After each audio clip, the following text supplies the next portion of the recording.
웨슬리 설교로 묻는 감리교인 12번째 이야기고요. 나는 정말 하나님의 자녀인가? 성령의 증거 첫 번째 이야기. 요즘은요, 어디 가든지 본인 확인을 하죠. 특히 이제 인터넷 금융 서비스나 어떤 거 하더라도 휴대폰은 꼭 필요하고요. 또 신분증 꼭 필요하고요. 또 은행 업무를 보려고 하면요. 비밀번호만도 부족해서 문자로 인증도 받아야 되고요. 어떨 때는 얼굴까지 보내달라고. 그런데 정작 인생에서 가장 중요한 질문에 우리는 별다른 확인 없이 대답할 때가 좀 있어요. 그게 뭐냐면 나는 정말 하나님의 자녀가 맞는가 라는 거예요. 물론 나는 우리 부모님의 자녀이긴 해요. 그러나 나를 태초부터 창조하시고 나를 태초부터 계획하신 그분의 자녀가 맞는가 라는 질문은 우리가 자주 하진 않아요. 근데 어떨 때는 당연하지, 난 하나님의 자녀인걸 이렇게 얘기하고요. 어떨 때는요, 내가 교회 다닌 게 몇 년인데 제 나이가 52이니까 52살까지 52년 동안 다녔으니까 나 하나님 자녀가 맞지, 세례도 받았으니까 하나님 자녀가 맞지. 교회 봉사 열심히 하잖아. 식사 봉사도 하고 또 큰 교회 같은 경우는 주차 봉사도 해야 되고 성가대도 하고 여러 가지 봉사를 하니까 나 하나님의 자녀가 맞지. 하나님의 자녀가 아니면 이거 어떻게 하겠어. 이렇게 대답할 때가 있죠. 그런데 교회 봉사를 한다고 해서, 교회 헌신을 한다고 해서, 교회 헌금을 한다고 해서, 교회에 오래 다녔다고 해서 이게 정말 하나님의 자녀가 맞는 확증일까라는 거는 좀 다른 문제가 있어요. 여러분 생각해 보세요. 병원에 오래 다닌다고 해서 의사가 되나요? 될 수가 없죠. 오래 뭔가 옆에 있다고 해서 하는 거 아니라고요. 제가 노래 부르는 거 되게 좋아하거든요. 근데 노래 부르려고 할 때 우리 애들이 하지 말라고 해요. 노래 못 부른다고. 너무 억울해요. 그래도 열심히 하는데도 애들이 하지 말래요. 반대로 어떤 사람은요, 오랫동안 신앙생활하고도 이 확신이, 내가 어떻게 하나님의 자녀가 될 수 있느냐 이런 얘기를 해요. 죽어봐야 알죠. 이런 얘기도 하고요. 구원의 확신이 있다고 말하는 것은 너무 교만한 거 아니에요? 이렇게 얘기하기도 하고. 근데 웨슬리 목사님은요, 이 두 극단이잖아요. 나는 무조건 하나님의 자녀지라고 이야기하는 것과 또 하나, 겸손을 가장한 교만이죠. 이건 죽어서 알 수가 있죠. 난 확신할 수 없어요. 이 두 가지 극단은 굉장히 경계했습니다. 한쪽에서는 자기 생각과 감정을 성령의 음성으로 착각하는 사람들이 있어요.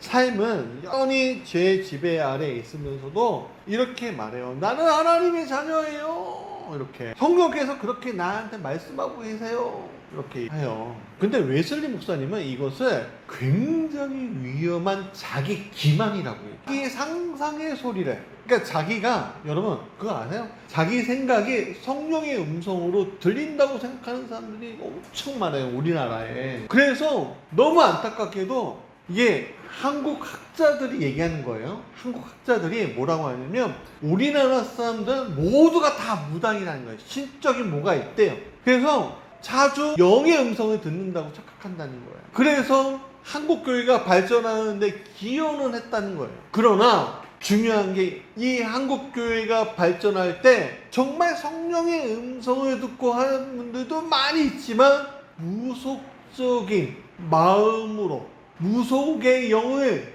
가지고선 한 경우도 많다는 거예요. 이게 좀 위험한 얘기긴 해요.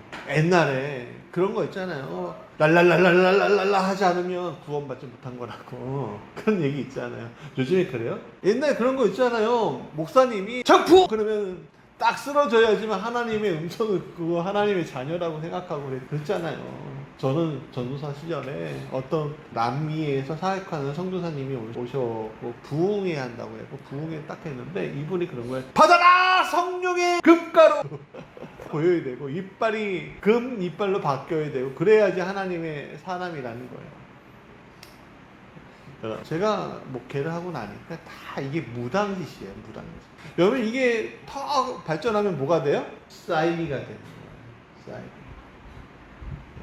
사이비. 우리나라에 사이비가 그렇게 많잖아요. 여러분 자기 상상의 소리를 성령의 음성으로 착각할 수 있는 일들이 굉장히 많아요. 조심해야 돼요.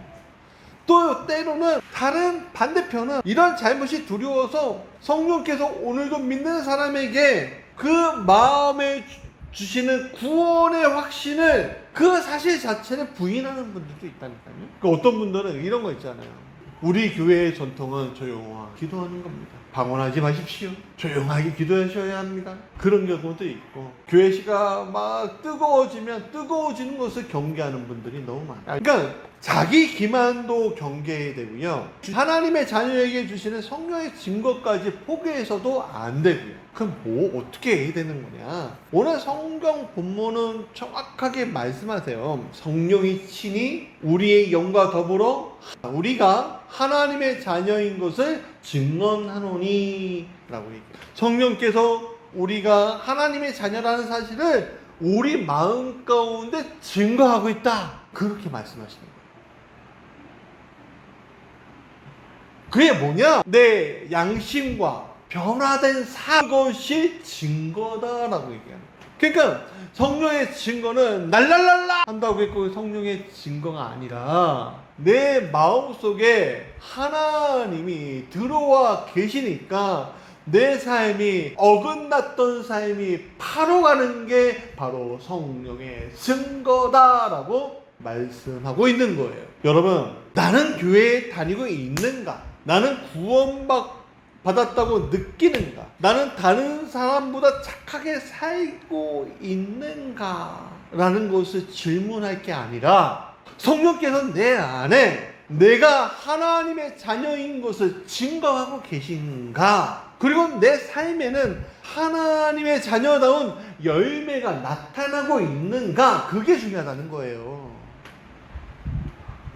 돈 많이 벌었다고, 헌신 열심히 했다고, 방언했다고, 좀 착하게 살았다고, 그게 성령의 증거가 아니라 내 안에서 나타나는 성령 역사. 성령님 아니면 살 수 없는 역사가 여러분에게 있냐? 그것 통해서 여러분들이 변화된 삶을 살고 있느냐? 그 얘기를 하고 싶은 거예요. 오늘 이 말씀 앞에서 우리의 믿음과 삶을 좀 정직하게 살펴보았으면 좋겠는데요. 첫 번째, 성령께서는 우리가 하나님의 자녀임을 직접 증거하십니다. 오늘 본문은 이렇게 얘기하죠. 성령이 친히 우리의 영과 더불어 우리가 하나님의 자녀인 것을 증언하신다라고 얘기해요. 여기서 중요한 말이 뭐예요? 성령이 친히, 성령께서 친히 하신다는 거예요. 우리가 스스로 계산해보고, 나는 요번에 은혜 받았으니까 하나님의 자녀가 된 것 같아, 이런 게 아니라 성령께서 직접 우리 마음에 오셔서 너는 내 자녀야 라고 말씀하신다는 거예요. 웨슬리 목사님은 성령의 증거를 이렇게 설명하셨어요. 성령께서 우리 영혼에 깊이 역사하셔서 예수 그리스도께서 나를 사랑하시고 나를 위해 자신을 주셨고 내 죄가 용서되었고 내가 하나님과 화해되었다는 사실을 알게 하시는 것이다. 좀 어려워요? 간단해요. 그러니까 성령께서 나에게 오시면 나는 예수 때문에 구원받았음이 확실히 내 안에서 뜨겁게 올라오는 거예요. 그 순간에 역사가 되는 거예요. 이것은 막연한 희망과는 좀 달라요. 하나님이 나도 사랑하시겠지. 나는 구원 받았을 거야. 난 천국 가지 뭐 죽으면. 근데 성령의 증거는 이런 추측 자체를 넘어버려요, 그냥. 하나님께서 바로 나를 사랑하시고 예수님께서 바로 나를 위해 십자가를 지셨다는 게 느껴지고요. 그것을 통해서, 그 사건을 통해서 나의 죄가 용서받았다는 것이 경험되어지고요. 비로소 내가 하나님의 자녀라는 것들이 내 역사로 일어나는 거예요. 그러니까 복음이 단순한 지식에서 나를 향한 하나님의 은혜로 다가온다는 거예요. 제가 많은 분들을 경험하잖아요. 근데 많은 분들이 여기 부분에서 못 만나고, 하나님 못 만나고 돌아가시는 분들이 많다니까요. 성령의 역사를 안다고 하는데 실제로 성령의 역사가 없는 분들이 있어요. 나는 하나님을 알고 싶어서 성경책 매하고 원문 있잖아요. 저도 원어 성경 잘 읽지도 못해요. 부끄러운 얘기지만. 그거 하고 읽고요. 영어 성경도 읽고요. 킴 제임스도 읽고요. 막 그랬다는 거예요. 어떤 분이. 평신도인데. 근데 그의 삶은요. 그렇게 변하지 않았더라고요. 변하지 않으니까 인생에 말년돼서 굉장히 불행한 인생을 사시더라고요. 복음은 단순한 지식이 아니에요. 복음은 만나는 거예요. 여러분, 성령을 만난다는 것은 내 귀에 곧바로 성령의 음성이 들린다. 그것도 아니에요. 갑자기 눈물이 막 쏟아지거나 막 소름이 막 은혜 받으면 막 소름이 막 솟아오르거나. 여러분, 소름은 은혜를 받아도 돋지만 에어컨 바람이 세도 돋아요. 그렇지 않아요? 성령의 증거는 그보다 깊어요. 하나님이 멀리 계신 심판자로만 보였던 사람들이 이제는 아빠, 아버지 하고 찾을 수가 있게 되는 거예요. 두려움 속에 있던 사람들이 나는 이제 하나님의 백성이 됐고 이제 천국이 될 것이다 라고 얘기할 수 있는 사람이 되는 거예요. 아버지, 제가 잘못했어요. 저 두려워요. 저 붙들어주세요. 그렇게 아버지한테 말하는 것처럼, 이야기하는 것처럼 기도할 수 있는 사람이 되는 거예요. 종은 주인의 눈치를 보지만 자녀는 하나님을 아버지라 부를 수 있는 겁니다. 아빠 배고파요.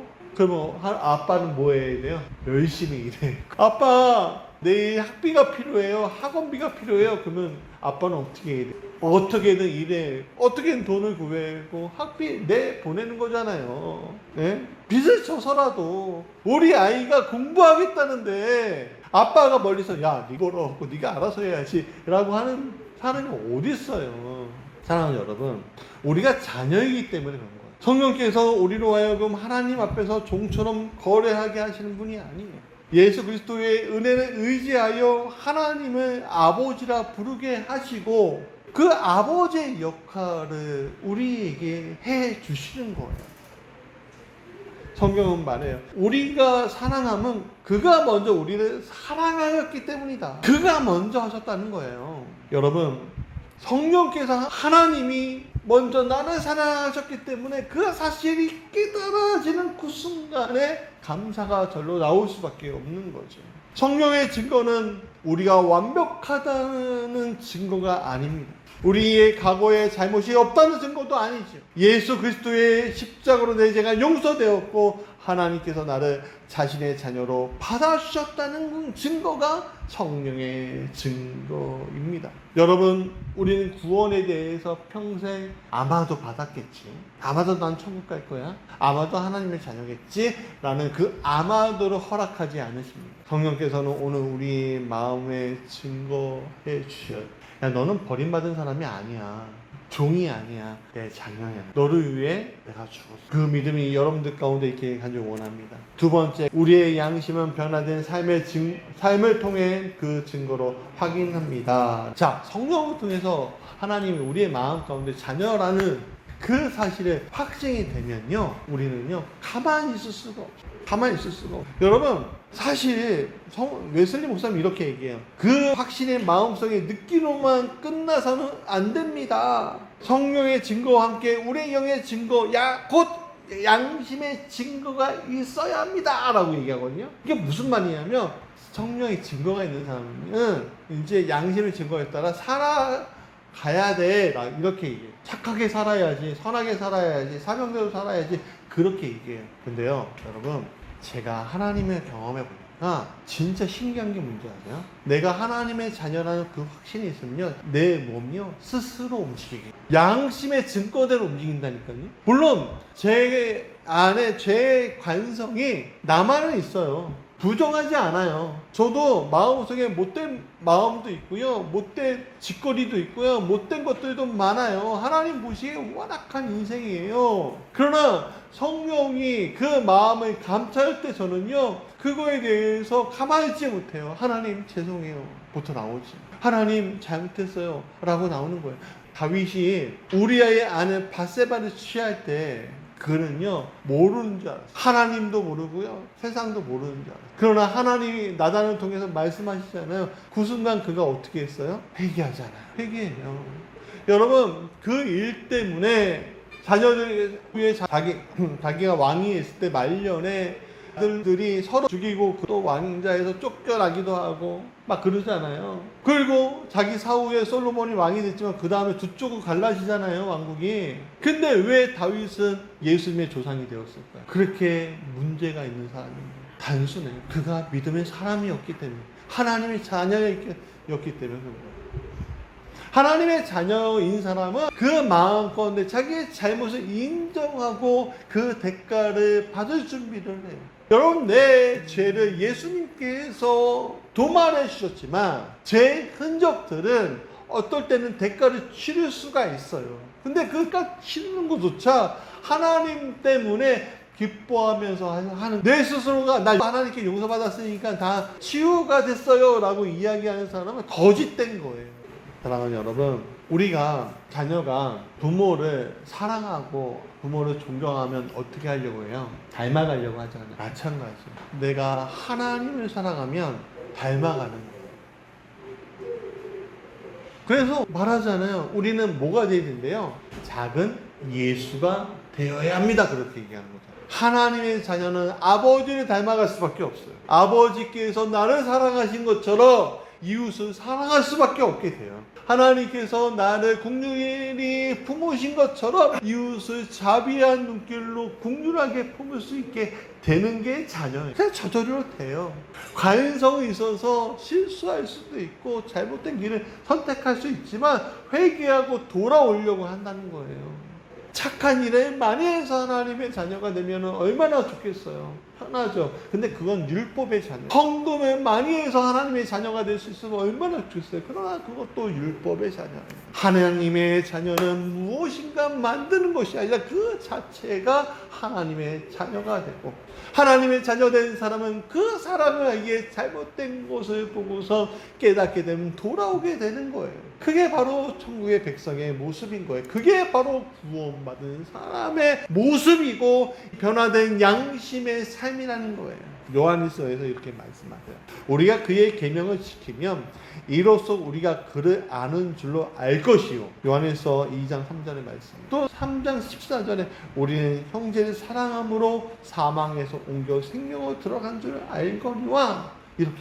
이게 무슨 말일까요? 첫 번째, 우리가 그의 계명을 지키면, 그의 계명이 뭐예요? 하나님 사랑하고 이웃을 내 몸과 같이 사랑하는 게 계명이에요. 그 계명이에요. 어려운 거 아니에요. 그냥 하나님의 자녀가 되면 되는 거예요. 그러면 살아갈 수밖에 없게 된다니까요. 그게 계명이에요. 그러면 그런 사람은 죽음이라는 자리에, 죽음의 자리에서 생명으로 바뀐다는 거예요. 삶의 변화가 나타난다는 거예요. 죽음의 행동들을 생명의 행동으로 바뀌는 삶, 그게 바로 오늘 자녀의 삶이라는 거예요.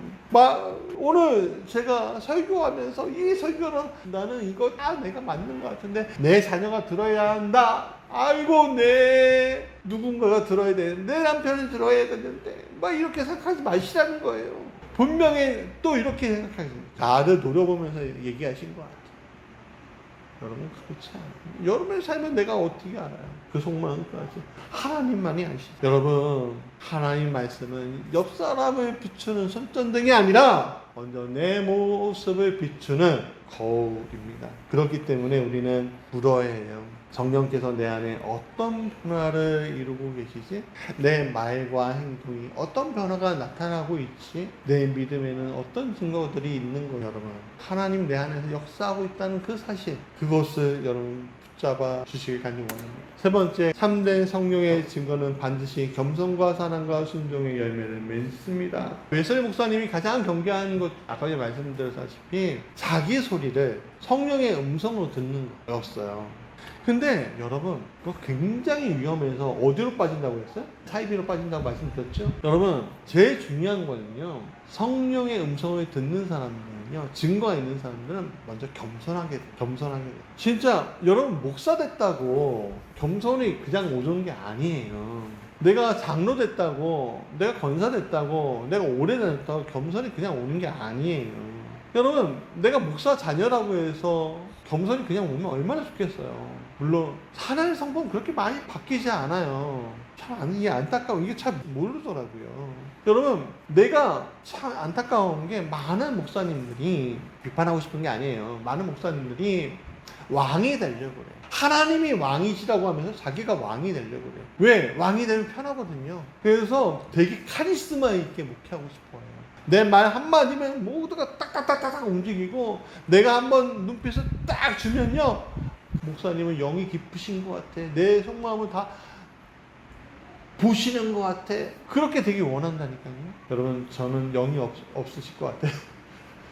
제가 이렇게 보면은 놀릴 것 같아요. 네? 여러분 속마음 알까요, 모를까요? 왕이 되려고 해요. 그래서 작은 권력도 권력이라고 치면, 제가 얼마나 어리석은 사람인지 목회를 하면서 깨닫잖아요. 제가 작은 권력이라도 있으면 그걸 지고서 흔들려고 하더라고요. 내 가정에서, 내 교회에서, 내 삶 주변에서. 저는요, 그래서 지난 30년 동안의 목회 시간이 너무, 그 불의한 것도 하나님 하나하나 깨버리셨거든요.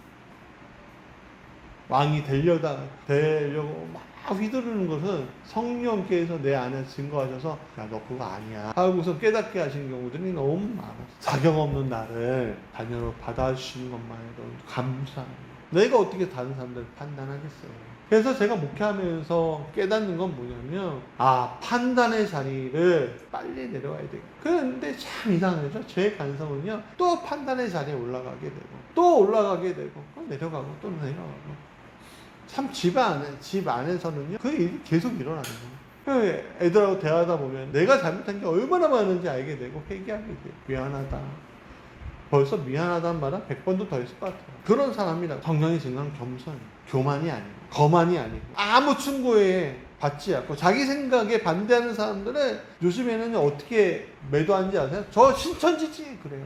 어떤 분은 이렇게 얘기해요. 아니, 하나님 나라가 민주적입니까? 왕국이지. 그럼 자기가 왕이에요. 하나님 왕이지. 성령의 증거는요, 목소리가 커지는 게 아니라 사랑이 커지는 겁니다. 성령 받았다고 말하면서 화만 더 많아진다면 성령께서 오신 것인지, 성질이 먼저 나오는 것인지 봐야 돼. 제가 우리 자녀들한테 미안한 게 그거예요. 저 스트레스 많이 쌓이면 가장 실수하는 게 뭐냐면 소리 지르는 거예요. 화내는 거예요. 제가 여러분들한테 이렇게 고백하는 것은 다시는 안 하겠다는 얘기가 아니에요. 그러나 이 제 가정에서 난 끊어내고 싶어요 라고 얘기하는 거예요. 성령께서 그거 원하시고. 또한 성령의 증거는 사랑의 열매는 맺어요. 여러분, 사랑을 깊이 경험한 사람이 사랑을 내보내지 않을 수가 없어요. 사랑을 내보내지 못하는 사람들은요, 성령의 증거가 없는 사람이나 마찬가지예요. 여러분, 제가 여러 가지 사역을 하지만 그 여러 가지 사역 가운데 제가 제일 듣기 싫은 사역을 얘기하잖아요. 쟤는 교회가 작으니까 그 교통비 좀 더 벌고 뭐 이렇게 후원 받고 그러려고 사역한다. 제가 왜 그렇게 해요? 몇십만 원 안 되는 거 가지고선 생색 내려고 하는 사람들이 많아요. 저를 선물처럼 봐요. 전 굉장히 기분이 나요. 저 그거 안 해도 돼요. 교회만 섬기면 돼요. 제가 하고 있는 것만 해도 돼요. 남이 자기가 그렇게 생각한다고 내가 그런 사람이 아닌데. 우리 얼마나 그래요.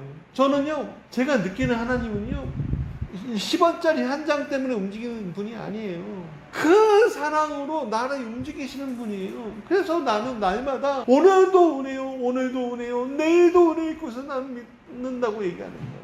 그래서 그냥 헌신을 드리는 거예요. 그냥 섬기는 거예요. 유명해지고 싶어서, 뭐 하고 싶어서, 그게 아니라고요. 여러분, 사랑을 받으면 내어주게 돼 있어요. 여러분의 자녀가 사랑이 많길 원하세요? 그러면 사랑을 받았다는 것들을, 빨리 주는 것들을 경험시켜 주라니까요. 그럼 그 안에서 지금 당장 아니어도 언젠가 나오게 돼 있어요. 여러분, 내가 완벽하게 사랑할 수 있다고 생각하지 않아요. 그냥 애쓰는 거예요. 애쓰는 거. 내 사랑을, 이 받은 사랑을 그냥 주고 싶어서, 전달하고 싶어서 그냥 애쓰는 마음 두면 되는 거예요. 우리 그런 얘기 하잖아요. 내 마음의 소원은 교회를 100개 짓는 겁니다 라고 얘기하는 분들이 되게 많아요. 근데 현실적으로 100개 못 짓잖아요. 한국에서 그거 100개 어떻게 지어요? 그러니까 어떻게 해요? 외국의 가난한 나라에 1,000만 원, 2,000만 원이면 교회 하나 짓는데 그쪽으로 보내는 거예요. 여러분 100개 안 지어도 좋아요. 1개도 안 지어도 좋아요. 그걸로 하나님 사랑을 나타내려고 하지 마세요. 하나님의 사랑은 그냥 애쓰는 사랑이에요. 하나님의 사랑은 받은 자는 그냥 애쓰기만 하면 되는 거예요. 진심으로. 마지막으로 성령의 증거는 반드시 겸손과 사랑과 순종에 뭘 맺어요? 열매가 있어요. 사랑하는 여러분, 나는 은혜로 구원받았으니까 내 마음대로 살아도 돼 라고 생각하면 절대 안 되죠. 그게 바로 구원파예요. 여러분, 성령의 증거가 참된지 확인하려면 그 사람들의 말의 언변이 중요한 게 아니라 열매를 보아야 안다고 얘기했어요. 열매가 중요해요. 그 열매가 뭐예요? 어쩌면 자기 자녀가 될 수 있고요. 섬기는 성도가 될 수 있고요. 또 자기 주변이 될 수가 있겠죠. 중요한 건 뭔지 아세요? 성령의 증거가 나타나는 열매들이 있어야 돼요. 어떻게 살아야 돼요? 사랑하려고 애쓰면서 사랑하는 사람들 있잖아요. 그런 사람들을 찾으려고 해요. 사랑하는 여러분, 열매는요 다른 게 아닙니다. 열매는 뭐 특별한 제가 무슨 한국교회 섬깁니다, 미션카 성교회로 뭐 장난감 성교회로 외국에 섬깁니다, 그런 게 아닙니다. 열매는 내가 하나님을 향해서 그냥 애쓰는 그 모습 자체. 우리 박향희 권사님 계시지만 박향희 권사님 자기가 할 수 애씀을 하나 찾으려고 애쓰시잖아요. 얼마나 귀해요. 자기가 할 수 있는 애씀이 있는 거예요. 하나님 사랑해서 대가를 보는 게 아니라. 그게 교회 청소년 어떻고 미국 가고 섬기는 것도 좋고 헌금을 많이 하는 것도 좋고 다 좋아요. 그러나 그 안에서 겸손해져요. 그래서 사랑이 되고 그 안에서 순종하며 하는 열매가 나타나야 한다는 거죠. 결론이 여러분, 성령께서는요 우리가 하나님의 자녀임을 이미 마음에 증거하고 있다라는 게 결론이에요. 그리고 그 증거는 변화된 삶을 통해 확인된다는 거예요. 그 변화된 삶은 하나님 나라를 향한 애씀이 있다는 거예요. 근데 애쓰는 게 자기를 나타나게 한 애씀이 아니라 그냥 애씀이에요. 그러니까 좋아서 하는 거예요. 실수할 수 있죠. 잘못 판단해 실수할 수 있죠. 그럼 실수한 거에 대해서 누군가가 얘기하면 정말 그게 잘못된 길이면 돌아올 수 있는 그게 열매.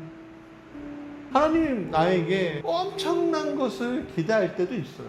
이게 내가 감당이 될까 하는 경우죠. 근데 그때 그냥 해보는 거예요. 어떨 때는 야망은 이만큼 큰데 요구하시는 요만큼밖에 안 되는 것처럼 보일 때가 있어요. 그럼 야망 내려놓고 요거에 신중하는 거예요. 그게 열매. 결과는 누가 받으시는 거예요? 하나님이 받으시는 거죠. 그게 바로 성령의 신. 그렇지, 맞아. 하나님 기뻐하시면 됐지. 누군가 보여지기 위한 애씀이 아니라 하나님의 사랑에 너무 기뻐서 그냥 애쓰는 것. 그게 저와 여러분들의 성령의 증거가 되게 간증을 합니다.